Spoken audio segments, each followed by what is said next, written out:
Hello everyone, welcome to अड्डा 24/7 school. मैं राजेंद्र सांखला। इस सेशन में हम कवितावली और रामचरितमानस के लंका कांड से गर्हित या लिया गया है लक्ष्मण मूर्छा और राम का विलाप दोनों अंशों से जितने भी अभ्यास प्रश्न बनते हैं उनके बारे में चर्चा करेंगे। तो इससे पहले मैं आप लोगों को बता दूं, आपकी पाठ्य पुस्तक है, उसका नाम है आरोह भाग 2। क्या नाम है? आरोह भाग 2।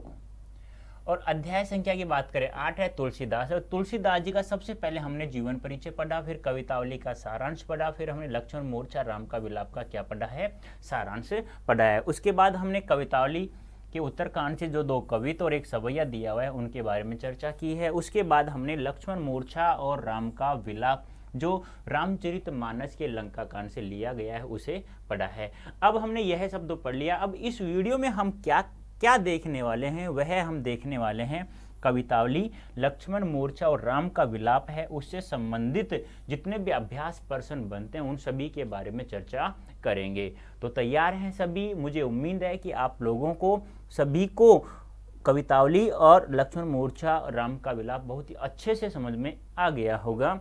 तो अब हमें पता चल ही रहा है कि लक्ष्मण मूर्छा और राम का विलाप की तस्वीर से पता चल जाता है, ठीक है। और कवितावली में आपको पता है बेगारी बेरोजगारी अर्थात रोजमर्रा की जिंदगी जीने वाले। और ऐसा भी बताया गया है कि तुलसीदास जी ने सवैया में कहा है कि मैं तो एक तुलसीदास जी का गुलाम हूँ, मैं कहीं पर भी सो सकता हूँ, कहीं पर भी भिक्षा मांगकर खा सकता हूँ, मुझे किसी जाति धर्म से कोई लेना देना नहीं है।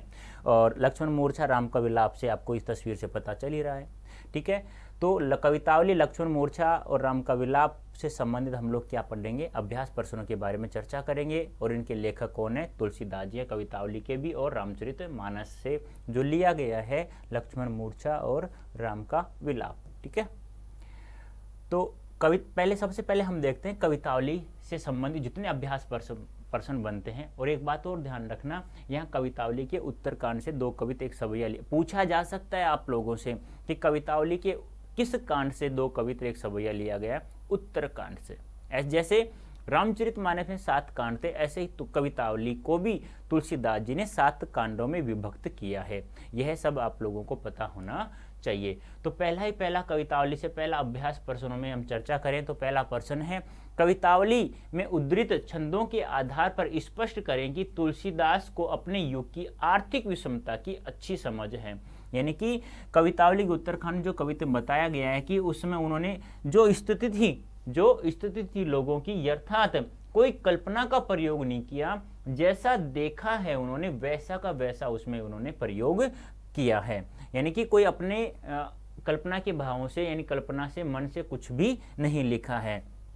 तो ऐसा कैसे पता चलता है कि उस समय तो बहुत सारे राम भक्त कवि थे, बहुत सारे कवि भी थे कि अपने युग की तुलसीदास जी कोई आर्थिक विषमता की बहुत ही अच्छी समझ थी। आप लोग ऐसा कैसे कह सकते हैं? तो बताइए, एक बार सोचिए कि तुलसीदास जी को अपने युग की आर्थिक विषमता की बहुत ही अच्छी गहरी परख थी, ऐसा आप लोग कैसे कह सकते हैं? कौन कौन से अंश, कौन कौन सी पंक्तियां आई हैं जिससे आप लोग कह सकते हैं कि तुलसीदास को गहरी समझ थी? तो बताइए जल्दी से, क्या होगा इसका आंसर? कोशिश करें और सही बताने की। सोचो एक बार क्या हो सकता है इसका आंसर, फिर मैं तो बताऊंगा। सोचो एक बार क्या थी, क्या आंसर होगा आप लोगों को इसका? आया दिमाग में कुछ? चलो देख लेते हैं हम इसका आंसर। कवितावली में उद्धृत छंदों में तुलसीदास को अपने युग की आर्थिक विषमताओं की बहुत अच्छी समझ है। समाज में भुखमरी की स्थिति है। समाज में कैसी स्थिति थी? भुखमरी, बेरोजगारी थी।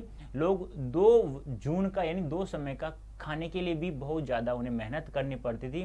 फिर भी उन्हें राजनीतिक दलों के कारण, यानी कि जिसे दरिद्रता रूपी रावण के रूप में उपमित किया गया है, तो कहा गया है कि उनके कारण से बेकारी गरीबी है, उन्हें पूरी मेहनत का पूरा मेहनताना भी नहीं प्राप्त होता है।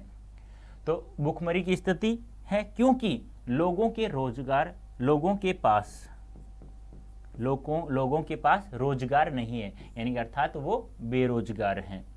मानव अपना पेट भरने या पालने के लिए अलग अलग कार्य कर रहे हैं। यानी कोई भी मानव है अपना पेट पालने के लिए, कोई अध्यापक है, कोई वकील है, कोई कुछ है, लेकिन उस समय कोई भिखारी था, कोई व्यापारी था, कोई नौकर था, कोई किसान था। इस प्रकार से वो अपना पेट भरने के लिए अलग अलग कार्य करते हैं। बताया भी गया था कैसे कोई पेट पालने, कोई पढ़ता है, कोई पूरे गहन जंगल में दिन भर शिकार करने के लिए भटकता रहता है, और कोई नई नई कलाएं, नई नई विधाएं सीखता है। याद है कि आप लोगों को पहला कविता आया था, उसमें बताया भी गया था जो मैं बता रहा हूँ कि कोई व्यक्ति अपना पेट पालने के लिए पढ़ता है, कोई अनेक कलाएं विधाएं सीखता है, कोई दिन भर गहन जंगलों में, गहरे जंगलों में शिकार करने के लिए इधर उधर भटकता रहता है, कोई पर्वतों पर चढ़ता रहता है।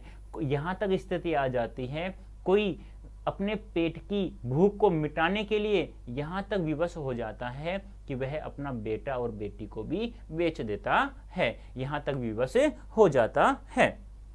अलग अलग कार्य करें, कोई भीख मांग रहे हैं पेट पालने के लिए, कोई व्यापार कर रहे हैं, कोई छोटी मोटी कला विधाएं सीख कर अपना पेट पालने का प्रयास करें, कोई लोगों को मूर्ख बना रहा है क्योंकि वह अपना पेट भरना चाहता है। और भी अत्यधिक हो तो ये भी कह सकते हो कि कोई व्यक्ति अपना पेट भरने के लिए अपने बेटा और बेटी को भी बेच देते हैं।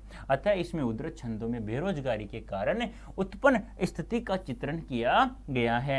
इसके अंदर किसानों की हीन दशा का मार्मिक वर्णन भी मिलता है। मार्मिक होता है बहुत ही अत्यधिक भयंकर, अतिहीन वर्णन किया गया है जिसको कानों से सुना भी नहीं जा सकता। किसानों की स्थिति बहुत गरीब थी। क्यों? क्योंकि उसके पास खेती करने के लिए खेती नहीं थी। उसके पास खेती किसी बात थोड़ी बहुत थी भी ना, तो वैसे तो बताया गया खेती नहीं थी, वैसा कोई साधन भी नहीं था। तो उनकी स्थिति बहुत ही मतलब कह सकते हैं कि जब से होश संभाला है तब से हम तो किसानों की स्थिति ऐसी ही देखते आ रहे हैं। आप भी कह सकते हैं ये बात। शायद प्रकृति की मार व शोषकों के शोषण ने उन्हें आत्महत्या तथा अपनी संतान को बेचने के लिए मजबूर कर दिया गया था, इसलिए गरीब और गरीब होता जा रहा था। यानी कि देखो किस प्रकार से इन्होंने, तुलसीदास जी ने बताया कि कोई व्यक्ति अपना पेट पालने के लिए पहाड़ों पर चढ़ता है, कोई पढ़ता है, कोई भीख मांगता है, कोई नौकरी करके, कोई व्यापार करके। अब किसानों के पास खेती नहीं है फिर वह मजदूरी करके अपना पेट पालने की कोशिश करता है। लेकिन यह इतना कुछ होने के बावजूद भी व्यक्ति इतना मजबूर हो जाता है कि अपने पेट की आग को बुझाने के लिए अपना बेटी और बेटा को बेचने को विवश हो जाता है। तो इस कथन से हम कह सकते हैं कि उस समय की जैसे स्थिति आर्थिक विषमता थी, उससे तुलसीदास जी से अधिक किसी को भी इसकी अच्छी खबर नहीं थी, अच्छी जानकारी नहीं थी। देखो एक बात और ध्यान रखना, यहाँ आया है आर्थिक विषमता। इस शब्द को मैं समझा देता हूँ। आर्थिक विषमता, यदि हम इसमें मूल शब्द निकालें तो अर्थ मूल शब्द है और इक प्रत्यय है। अर्थ को हम धन के रूप में लेंगे, जिसे रुपया, पैसा, धन दौलत कहा जाता है। ठीक है, अब धन की तो कमी थी ही लोगों में। दूसरी बात यहाँ जो बताया गया है आर्थिक विषमता में सबसे अत्यधिक जिसके ऊपर जोर डाला गया है उसे पेट की आग के बारे में बताया गया है। किसकी आग के बारे में? पेट। और पेट की आग को क्या कहा जाता है? जठराग्नि कहा जाता है। क्या कहा जाता है? जठराग्नि कहा जाता है। एक बात और ध्यान रखना, समुद्र की आग को बड़वानल कहा जाता है या भंगवानल कहा जाता है। ठीक है, और जंगल की आग को दावाग्नि कहा जाता है। क्या कहा जाता है? दावाग्नि कह दो या आप लोग दावानल भी कह सकते हैं। तो तीनों को ध्यान रखना है आप लोगों को, दावाग्नि, जठराग्नि और भंगवानल या बड़वानल। बड़वानल या भंगवानल कहा जाता है समुद्र की आग को, जठराग्नि कहा जाता है पेट की आग को, दावाग्नि कहा जाता है वन या जंगल या अरण्य की आग को कहा जाता है। ठीक है, तो इन उदाहरणों की सहायता से, ये जो इन्होंने लिखा है इस कवित की सहायता से, तो हम कह सकते हैं कि तुलसी से अच्छी जानकारी किसी के पास भी नहीं थी उस समय। ठीक है, सेकंड पर्सन है आपके सामने, कवितावली से है। पेट की आग का समन ईश्वर भक्ति का मेघ ही कर सकता है। तुलसी का यह काव्य सत्य, क्या इस समय का भी युग सत्य है? तर्क संगत उत्तर दीजिए। सॉरी बेटा, तर्क संगत है ये, तुर्क नहीं, तर्क संगत। तर्क संगत उत्तर दीजिए। यानी क्या कि पेट की आग का समन ईश्वर यानी राम भक्ति का मेघ ही कर सकता है। तुलसी का यह काव्य सत्य क्या इस समय का भी युग सत्य है? तर्क संगत उत्तर देना है आप लोगों को। यानी कि कहा गया है ना कि पेट की आग है जो जठरागिनी है। कौन सा है? जो जठरागिनी है। उस जठरागिनी के लिए उन्होंने यही कहा है कि यह समय है जो युग का, क्या यह सही है? आपको तर्क संगत उत्तर देना है। तो बताइए जल्दी से क्या हो सकता है इसका आंसर? बताइए फटाफट जल्दी से बता दो क्या होगा इसका आंसर। सोचो एक बार क्या हो सकता है।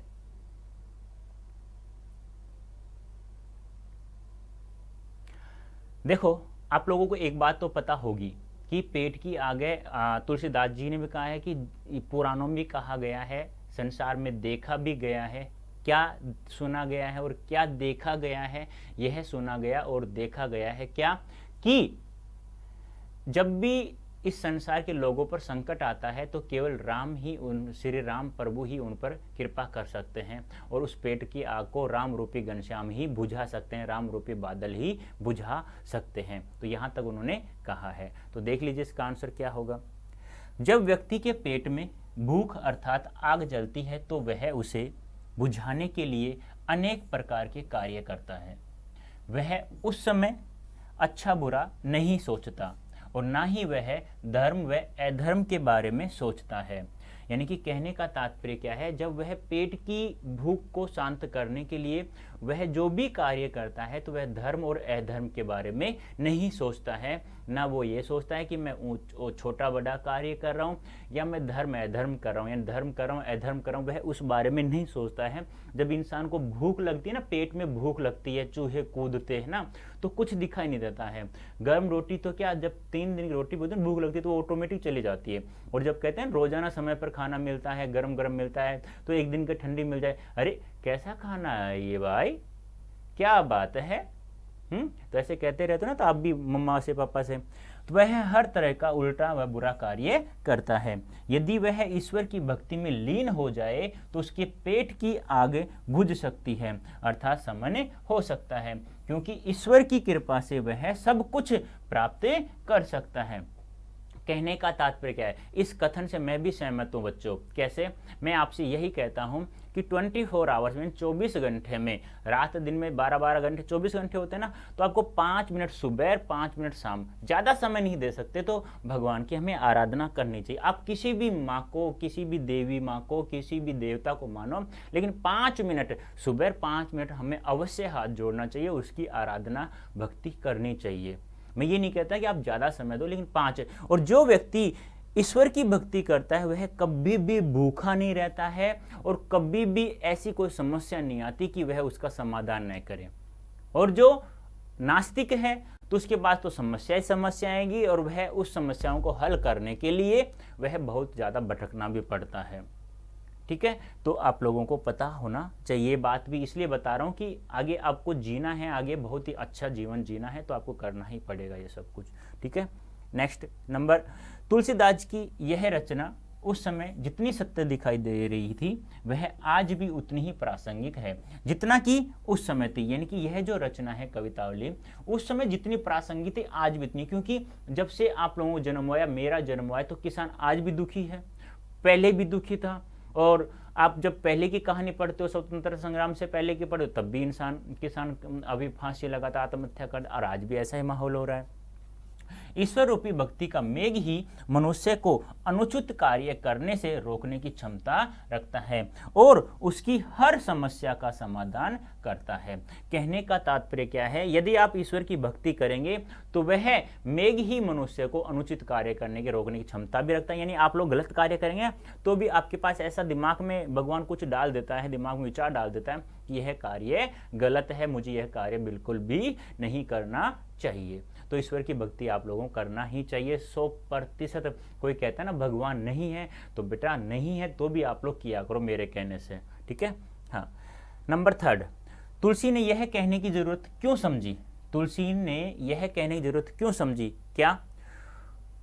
दूत कहो अवधूत कहो, दूत कहो अवधूत कहो, रजपूतू कहो जोलाहा कहो, कोहू काहू की बेटी से बेटा ने ब्याह काहू की जाति बिगाड़ने सोऊ। इस सवैया में काहू की बेटा सो बेटी ने ब्याह, कहते तो सामाजिक अर्थ में क्या परिवर्तन आता। कहने का तात्पर्य जो सवैया दिया है, दूत को, अवधूत को, जुलावा को, राजपूतू कहो, मुझे किसी की जाति से कोई लेना देना नहीं है। तो इसमें बताने की कोशिश की है कि इस सवैया में काहू के बेटा सो बेटी ने ब्याह, कहते तो सामाजिक अर्थ में क्या परिवर्तन होता। यानी कि ऐसे कहता है कि मुझे किसी के बेटे से क्या होता, बेटी से के ब्याह नहीं करना, तो सामाजिक अर्थ में क्या परिवर्तन होता। तो आपको सोचो एक बार, यानी कि यह इस वाक्यांश के अकॉर्डिंग वह क्या कहना चाहते हैं। जल्दी से सोचो, फिर इसका आंसर देने की कोशिश करो। आप लोग बताइए क्या होगा आपका इसका आंसर, जल्दी से फटाफट बताइए। सोचना है केवल आप लोगों को कि इसका आंसर क्या हो सकता है, क्या हो सकता है इसका आंसर, बताइए जल्दी से। देखो अर्थ मैं बता देता हूं एक बार। देखो, दूत कहो, तुलसीदास जी कहते हैं कि मुझे धूर्त कहो, अवधूत कहो, सन्यासी कहो, रजपूतू कहो, राजपूत या क्षत्रिय कहो, जुलाहा कहो, कोई मुझे जुलाहा भी कहे, काहू की बेटी सो बेटे न ब्याह। यानी कि कहने का तात्पर्य कि कोई मुझे दूर्त भी कह सकता है, सन्यासी भी कह सकता है, राजपूत भी कह सकता है, जुलाहा भी कह सकता है, मुझे किसी की बेटी से अपने बेटे का ब्याह नहीं करना, विवाह नहीं करना है। मुझे कोई भी कुछ कह सकता है। क्यों? क्योंकि काहू को बेटी सो बेटा ना ब्याह, काहू की जाति बिगाड़ने सो हूं। यानी मुझे किसी की जाति बिगाड़ने का कोई शौक नहीं है, मुझे किसी से कोई सामाजिक संबंध रखना ही नहीं है। तो मैं किसी की जब बेटी से अपने बेटे का ब्याह ही नहीं कर रहा हूं, तो मुझे क्या शौक है भी, मैं क्यों अब किसी की जाति बिगाड़ूंगा। ठीक है, तो यह इसका अर्थ है। ठीक है, समझ में आ गया होगा। तो बताइए अब, काहू के बेटा सो बेटी ने ब्याह, यानी किसी के बेटे से मेरी बेटी का ब्याह नहीं कहते, तो सामाजिक अर्थ में क्या परिवर्तन आता, बताइए जल्दी से क्या परिवर्तन आता। देख लीजिए, आपने सोचा है वही आंसर है क्या।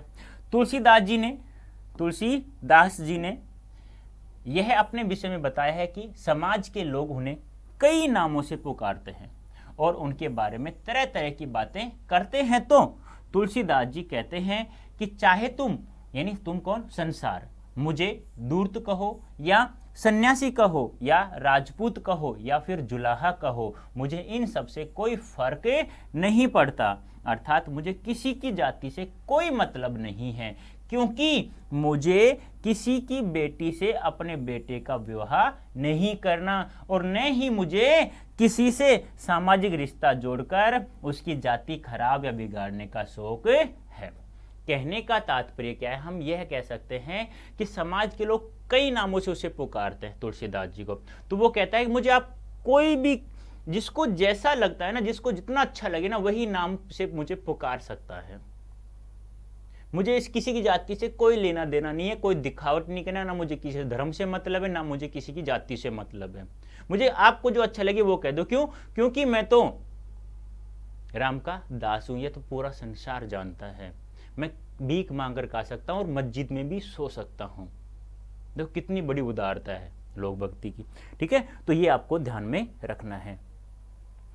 इस पंक्ति पर ध्यान दिया जाए तो इससे सामाजिक अर्थ में यह परिवर्तन आता है कि उस समय समाज में दूसरी जातियों में विवाह हुआ करते थे। उन्होंने उस समय एक जाति का लड़का दूसरी जाति से विवाह कर सकता था, लेकिन उन्हें सही दृष्टि से नहीं देखा जाता। आज भी होता है ऐसा, पहले भी देखा जाता, लेकिन पहले उसे गलत दृष्टि से देखा जाता था। यानी कोई राजपूत, यानी कि कोई राजपूत है, मान लो किसी जुलाहा की बेटी से या किसी यादव की बेटी से कोई शादी कर लेता तो पहले होती थी जाति, अन्य जातियों से शादी करते थे, लेकिन उन्हें अलग अलग दृष्टि से, अलग अलग नजरों से देखा करते थे, बुरी दृष्टि से देखा करते थे। यदि किसी का लड़का किसी दूसरी जाति की लड़की से विवाह कर लेता था तो उसे जाति बिगाड़ने वाला समझा जाता था। इसलिए उस समय सभी लोग यही चाहते थे कि उनकी संतान का विवाह उन्हीं की जाति में हो। यानी कहने का तात्पर्य क्या है कि आज भी ऐसा होता है कि एक जाति का लड़का, अपनी जाति का लड़का दूसरी जाति की लड़की से शादी कर लेता है, लेकिन पहले उसे जाति बिगाड़ने वाला कहा जाता था। उसे लोग गलत दृष्टि से, अच्छी नजरों से नहीं देखते थे बिल्कुल भी। लेकिन आज कर सकते हैं, रात तो अच्छी दृष्टि देख सकते हैं समझदार व्यक्ति तो, लेकिन गांव में फिर भी यही हाल होगा। आप लोग भी जानते हैं, हम भी जानते हैं। तो ठीक है, तो यही सामाजिक यानी कि प्रभाव पड़ता।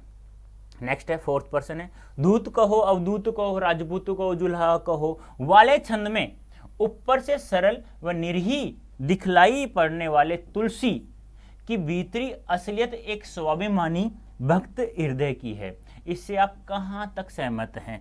कहने का तात्पर्य क्या है कि दूत कहो अवधूत कहो राजपूत कहो जुल्हा कहो, ऊपर से सरल यानी तुलसीदास जी ऊपर से सरल और निरीह यानी किसी का मतलब वो कहते हैं निरीह, एक निरीह होता है ना, एक गाय होती है यानी किसी का कोई बुरा नहीं करने वाला समझा जाता था, लेकिन असलियत एक क्या है उसकी कि वो एक स्वाभिमानी भक्त हृदय थे। उनके जो हृदय था उनका स्वाभिमानी भक्त था यानी वो भक्ति करते थे, असलियत में ये था। तो आप इस कथन से कहां तक सहमत हैं, यानी कि इस सवैया से कहां तक सहमत हैं? बताइए जल्दी से, कहां तक आप सहमत हैं इससे? बता सकता है कोई? बताओ जल्दी से। यानी ऊपर से सरल और निरीह दिखाई देने वाले, अंदर से एक स्वाभिमानी भक्त हैं। आप इस कथन से कहां तक सहमत है? जल्दी से बताइए क्या हो सकता है इसका आंसर।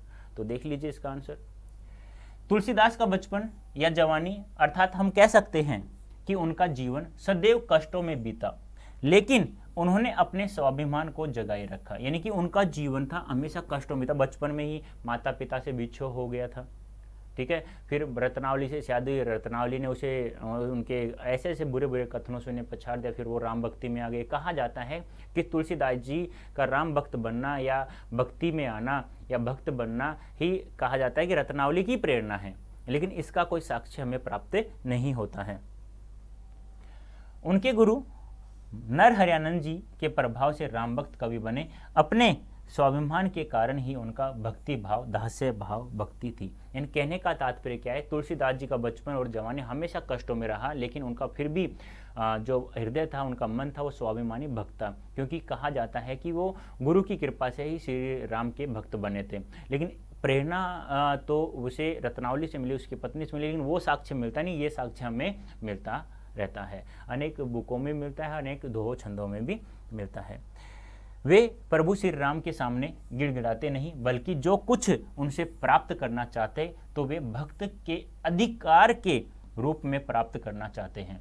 उन्होंने अपनी स्वाभिमानी भक्ति का परिचय देते हुए प्रभु श्री राम से यही कहा कि मुझ पर कृपा भक्त समझकर करना, न कि कोई भिखारी समझकर करना। यानी प्रभु श्री राम से भी यदि कुछ मांगते थे ना, तो भिखारी बनकर नहीं मांगते थे। वो कहते थे कि मुझे भिखारी के समझकर कुछ मत देना, मुझे केवल आपका दास गुलाम भक्त समझकर ही मुझे कुछ देना, वरना कुछ मत देना। इस कथन से हम कह सकते हैं कि वो एक स्वाभिमानी भक्त माने जाते हैं, कह सकते हैं हम।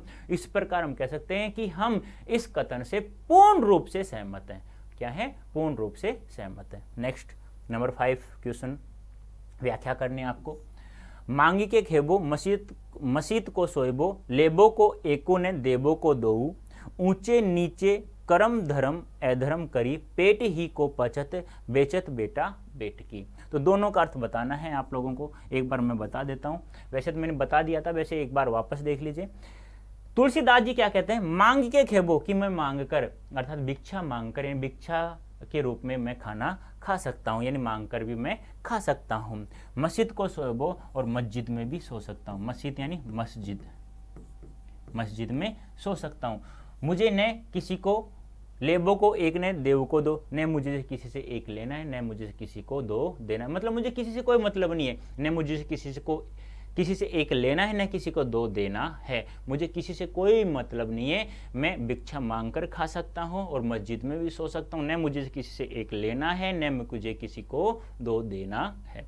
दूसरे का देखिए, ऊंचे नीचे कर्म धर्म अधर्म करी, पेट ही को पचत बेचत बेटा बेट की। यानी कि जब व्यक्ति को भूख लगती है, जब पेट में दारुण भयंकर आग लगती है, भयंकर भूख लगती है, जिसे जठराग्नि कहा जाता है, तो व्यक्ति उस समय अपनी भूख को मिटाने के लिए जो कर्म करता है वह नहीं देखता कि छोटा कर्म कर रहा है, बड़ा कर रहा है, ऊंचा कर्म कर रहा है, नीचा कर्म कर रहा है। धर्म है धर्म करी, यानी कि वह धर्म है धर्म के बारे में विचार उस समय नहीं करता है। पेट ही को पचत बेटा बेचत बेटा बेट की, यानी वह अपने पेट के लिए ही, अपनी भूख को समाप्त करने के लिए ही, यहाँ तक कि वह अपने बेटा बेटी बेचने के लिए भी विवश हो जाता है। यानी कि जो शोषक वर्ग उसका शोषण कर लिया तो वह विवश तो होगा ही, अपने पेट को पूजा करने के लिए तो वह क्या करेगा, अपना बेटी अपनी संतान को भी यानी बच्चों को भी बेच देता है। तो देख लीजिए पहले का, मांगी को खेबो मसित को सोएबो लेबो को एको ने देबो को दो का। प्रस्तुत पंक्ति में तुलसीदास जी की स्थिति का पता चलता है। तुलसीदास जी कहते हैं कि मैं भिक्षा मांगकर खा सकता हूँ, मस्जिद में सो सकता हूँ, ना मुझे किसी से एक लेना है न किसी को दो देना है, अर्थात मुझे किसी से कुछ लेना देना नहीं है। इस प्रकार हम कह सकते हैं कि तुलसीदास जी का इस समाज से कोई संबंध नहीं है, वह तो श्री राम जी के भक्त हैं। कहने का तात्पर्य क्या है, जब वो कहते हैं एक मुहावरे का प्रयोग है ना किसी से एक लेना है ना किसी को दो देना है, तो मुहावरे का प्रयोग तो है, और मुहावरे का प्रयोग हमेशा लाक्षणिक रूप में किया जाता है, लक्षण प्लस एक, लक्षण धन एक। तो वो क्या कहते हैं, मुझे इस समाज से कोई लेना देना नहीं, मुझे कोई संबंध ही नहीं रखना, मुझे मेरा कोई सामाजिक संबंध किसी से न रखना है ना, क्यों, क्योंकि मुझे किसी के बेटे से अपनी बेटी का शादी नहीं करनी है। तो जब संबंध ही नहीं रखूंगा तो मुझे जाति पाति से क्या मतलब, और मुझे कोई कुछ भी कह सकता, मैं तो मस्जिद में सो सकता हूँ, भिक्षा मांग कर खा सकता हूँ, मैं तो क्योंकि राम जी का गुलाम हूँ। ऊंचे नीचे कर्म धर्म अधर्म करी पेट ही को पचत बेटा बेट की। अब देखिए लीजिए, प्रस्तुत पंक्ति में तुलसीदास जी ने अपने समय में लोगों की स्थिति के बारे में बताया है कि रोजगार नहीं होने के कारण वे अपने पेट की आग को शांत करने के लिए वे किस हद तक जा सकते हैं। तुलसीदास जी कहते हैं कि लोग पेट की भूख शांत करने के लिए छोटे बड़े कार्य करते रहते हैं, धर्म अधर्म का विचार नहीं करते।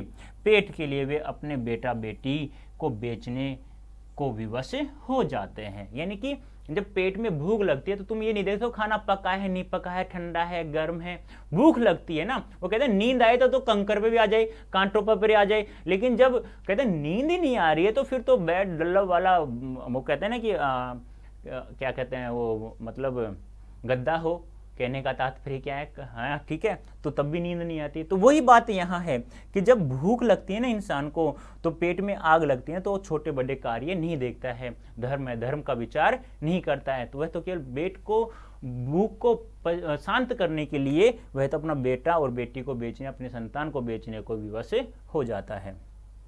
अब है लक्ष्मण मूर्छा और राम का विलाप से अभ्यास प्रश्न। तो बताइए, भ्रातृ शोक में हुई राम की दशा को कवि ने प्रभु की नर लीला की अपेक्षा सच्ची मानवीय अनुभूति के रूप में रचा है। क्या आप इससे सहमत हैं? तर्कपूर्ण उत्तर दीजिए। पूर्ण रूप से सहमत हैं। आप कहां तक सहमत हो कि भाई के शोक में हुई दशा को, राम की दशा को कवि ने प्रभु की नर लीला की अपेक्षा सच्ची मानवीय अनुभूति के रूप में रचा है? ये बात सही है, क्योंकि शिव जी ने भी कहा था ना कि हे पार्वती, ये जो राम है ये अखंड अद्वितीय है, ये अपने भक्त की पर कृपा करने के लिए ही इन सभी ने एक सामान्य मनुष्य की स्थिति या लीला का वर्णन किया है। ये ऐसा कर रहे हैं, ऐसा दिखा रहे हैं कि ये लोग हैं जो मेरे भक्त हैं, इन पर कृपा हो, ये दुख होते हैं तो उनको सहन कर सके। तो इसलिए श्री राम को एक सामान्य मनुष्य की तरह विलाप करते हुए, और वह विलाप धीरे धीरे प्रलाप में बदल जाता है। यानी कि कहते हैं पहले धीरे धीरे रोते हैं, फिर जोर जोर से रोते हैं। कहते हैं ना, अब आप समझ गए होंगे मेरी भावनाओं को, मैं क्या कहना चाह रहा हूँ। देख लीजिए इसका आंसर क्या होगा। जब लक्ष्मण को शक्ति बाण लगा तो प्रभु श्री राम अचानक विह्वल हो उठे, यानी कि अचानक, यानी कि एकदम से उनको विश्वास नहीं हुआ, एकदम से दुखी हो गए कि ये क्या हो गया।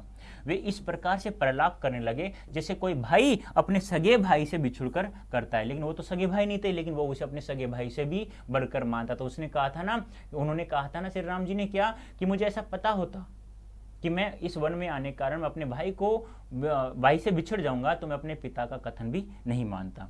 प्रभु श्री राम ने सभी प्रकार की मानवीय संवेदनाएं प्रकट की। जिस प्रकार से मानव के लिए विलाप करता है, ठीक वैसे ही श्री राम ने किया। प्रभु श्री राम के ऐसे रूप को देखकर सही यही कहा जा सकता है कि श्री राम की दशा को कवि तुलसीदास ने प्रभु की नर लीला की अपेक्षा सच्ची मानवीय अनुभूति के रूप में रचा है।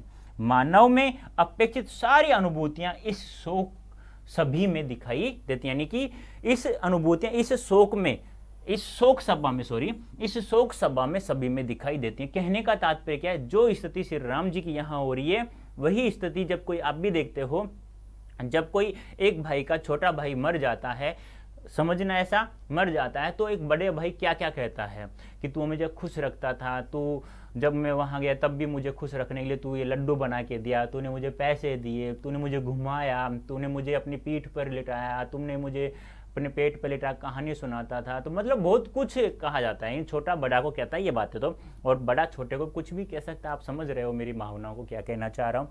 तो आंसर आपको समझ में आ गया ना, बस यही आपको करना है।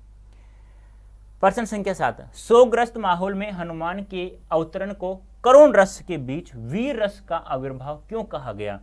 अरे क्या बात है, जब शोकग्रस्त माहौल था, यानी कि राम जी के प्रलाप को सुनकर जब वानरों का समूह भी व्याकुल हो जाता है, तो उसी समय हनुमान जी एक हाथ में पहाड़ पर्वत को लिए आ पहुंचे और सभी ने देखा, अरे वाह, पर्वत को उठा लाए एक हाथ में। तो सभी में क्या आ गया, जोश आ गया, उत्साह आ गया, तो वीर रस होगा, सीधी सी बात है। तो सभी रो रहे थे, उसी समय सभी में क्या आ गया, उत्साह का भाव जग गया, यानी करुण रस में वीर रस उत्पन्न हो गया। ठीक है, तो सीधी सी बात है, जब कोई महान कार्य करता है तो मन जगता ही है। इस प्रकार से हनुमान मूर्छित लक्ष्मण के लिए संजीवनी बूटी लाने के लिए गए हुए हैं। श्री राम उनके इंतजार में हैं और कह रहे हैं कि आधी रात बीत चुकी है, अभी तक हनुमान नहीं आए हैं। तो वे अपने भाई की दुर्दशा देखकर वे सामान्य मनुष्य के समान विलाप करने लगते हैं। उनके विलाप से वहां उपस्थित सभी दुखी हैं और उनका यही विलाप करुण रस को उत्पन्न करता है, यानी कि प्रभु श्री राम के विलाप को सुनकर सभी वानरों और भालुओं का समूह भी क्या हो जाता है, व्याकुल हो जाता है कि वो किस प्रकार से व्याकुल हो रहे हैं, प्रलाप कर रहे हैं मेरे प्रभु श्री राम। इसी समय हनुमान आ जाते हैं तो वहां उपस्थित हैरान भी होते हैं और सभी में उत्साह का संचार भी होता है। क्यों? आश्चर्य तो क्या हुआ, सभी हैरान तो क्यों कि एक हाथ में पूरा पर्वत को उठा लाने गए थे संजीवनी बूटी, तो पूरा पर्वत ही ले आए, क्योंकि हनुमान के हाथ में पूरा पर्वत था, अर्थात वे पूरा पर्वत उठा लाए थे। उनका यह कार्य अद्भुत था, सभी ने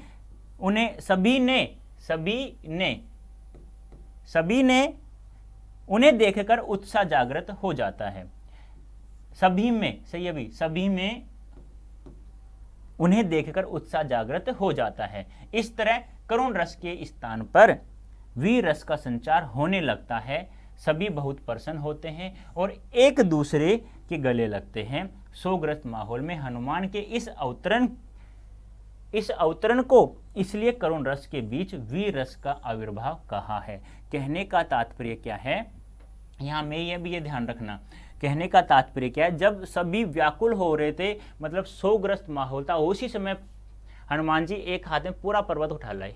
सभी को आश्चर्य भी हुआ कि भाई क्या हुआ, तो पूरा पर्वत इन लाने गए थे संजीवनी बूटी, पूरा पर्वत उठा लाए। अब हनुमान जी को मिला नहीं, संजीवनी बूटी मिली नहीं, तो उन्होंने सोचा कि चलो पूरे पर्वत को उठा लाते हैं, पूरा पर्वत ले आए। तो आश्चर्य भी हुआ और लोगों को उत्साह भी हुआ, एक दूसरे गले मिलने भी लग गए। इस प्रकार हम कह सकते हैं शोकग्रस्त माहौल में करुण रस में वीर रस उत्पन्न हो गया है। व्याख्या करना है, ममित लागी तजेऊ पितु माता, सेहु विपिन हिम आतब बाता, जो जन तेहु बन बंधु बिछोहु, पितु वचन मन तेहु नहीं हो। यानी कि जब श्री राम जी कहते हैं ना, याद है आप लोगों को, जब लक्ष्मण मूर्छित हो जाता है तो क्या कहते हैं कि तुमने मेरे भले के लिए अपने माता पिता को त्याग दिया। तजेऊ यानी त्यागना, कि तुमने मेरे भले के लिए, हित यानी भला, तुमने मेरे भले के लिए अपने माता पिता को त्याग दिया। मेरे भले के लिए, हे लक्ष्मण तुमने मेरे भले के लिए अपने माता पिता को त्याग दिया। सहेव विपिन हिम आतब बाता, और मेरे लिए सहा तुमने, क्या सहा, ठंड में, गर्मी में, आंधी तूफान, हवा, इन सभी में तुमने मेरे लिए, यानी विपिन जंगल, इस जंगल में आंधी तूफान हवा, इस पूरी ठंड के अंदर, कड़कती हुई ठंड के अंतर्गत तुमने मेरे लिए यह सब सहा है। ये प्यार कहाँ गया, ये प्रेम कहाँ गया? अब तुम मुझे व्याकुलतापूर्ण वचनों को सुनकर उठते क्यों नहीं हो? एक बार वापस देखो कि श्री राम जी कहते हैं लक्ष्मण से क्या कि मेरे भले के लिए तुमने अपने माता पिता को त्याग दिया और इस जंगल में गर्मी में सर्दी में, हवा आंधी तूफान भूकंप, इन सभी में इस जंगल में तुमने मेरे लिए सहन किया है। मैं जो जनते हूँ वन बंधु बिछो, यदि मैं जानता कि इस वन में आकर मैं अपने भाई से बिछड़ जाऊंगा तो पितु वचन मानते हो नहीं हो, तो मैं अपने पिता के वचनों को भी नहीं मानता, अर्थात मैं जंगल में नहीं आता, मैं इस वन में नहीं आता। समझ में आया? एक बार वापस देखिए, श्री राम जी कहते हैं कि मेरे भले के लिए तुमने अपने माता पिता को त्यागा और मेरे लिए ही इस गहन जंगल में, गर्मी में, धूप में, ठंड में, इस भूकंप आंधी को सहन किया है। और यदि मैं जानता कि मैं इस वन में आकर अपने भाई से बिछड़ जाऊंगा तो मैं अपने पिता के वचनों को भी नहीं मानता, मैं वन में भी नहीं आता। जथा पंख बिनु खग अति दीना, मणि बिनु फनी करीबर कर हीना। अब क्या कह रहे हैं? अब श्री राम जी कह रहे हैं लक्ष्मण से क्या कि जिस प्रकार से बिना पंख का पक्षी, बिना मणि का सांप, बिना सूंड का हाथी दीनहीन होता है, यदि मुझे इस कठोर भाग्य ने जीवित रखता है तो मैं, हे भाई, तुम्हारे बिना मेरी स्थिति भी इनके जैसी ही हो जाएगी। यानी क्या कह रहे हैं कि जिस प्रकार से बिना पंख का पक्षी होता है, बिना मणि का सांप होता है, बिना सूंड का हाथी होता है, वह जिस प्रकार अति दीन, अति गरीब होता है, अत्यधिक मतलब गरीब होता है, यदि इस कठोर भाग्य ने मुझे इस संसार में जीवित रखता है तो मेरी स्थिति भी ऐसी ही हो जाएगी तुम्हारे बिना, अर्थात तुम्हारे बिना मेरा जीवन क्या है? व्यर्थ है। यदि तुम मुझे बचाना चाहते हो, यदि मेरी स्थिति इनकी जैसी नहीं हो तो ये भाई जल्दी से खड़े हो जाओ और मुझे अपने गले लगा लो। मेरी व्याकुलतापूर्ण वचनों को सुनकर आप जल्दी से खड़े हो जाओ। तो बता दिए मम हित लागी तजो माता पिता, बता चुका हूं मैं, देख लीजिए इसका अर्थ। इन पंक्तियों में राम अपने मूर्छित भाई के प्रेम का वर्णन करते हुए बोलते हैं कि मेरे लिए तुमने अपने माता पिता को त्याग दिया और इस जंगल में सर्दी गर्मी आंधी तूफान को भी सहन किया है। हे भाई, यदि मैं यह जानता कि वन में आकर मैं अपने भाई से बिछड़े जाऊंगा तो मैं पिता के वचनों को भी नहीं मानता और वन में नहीं आता। देखो इतना अत्यधिक प्रेम, यानी कि अपने पिता दशरथ के वचनों को नहीं मानता। यदि मुझे पता होता है कि मैं अपने भाई लक्ष्मण से बिछड़ जाऊंगा तो मैं उनके वचनों को भी नहीं मानता। जथा पंख, बिना पंख का पक्षी, बिना सूंड का हाथी, बिना मणि का सांप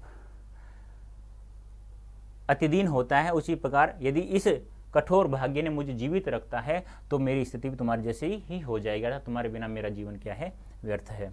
प्रभु श्री राम साधारण मनुष्य की तरह विलाप करते हुए अपने भाई लक्ष्मण के बिना अपनी दशा का वर्णन करते हुए कह रहे हैं कि जिस प्रकार पंख के बिना पक्षी, मणि के बिना सांप, सूंड के बिना हाथी अत्यंत दीनहीन हो जाते हैं, उसी प्रकार तुम्हारे बिना मेरा जीवन व्यर्थ है। हे भाई, तुम्हारे बिना यदि कठोर भाग्य मुझे जीवित रखेगा तो मेरा जीवन भी इनके समान ही हो जाएगा।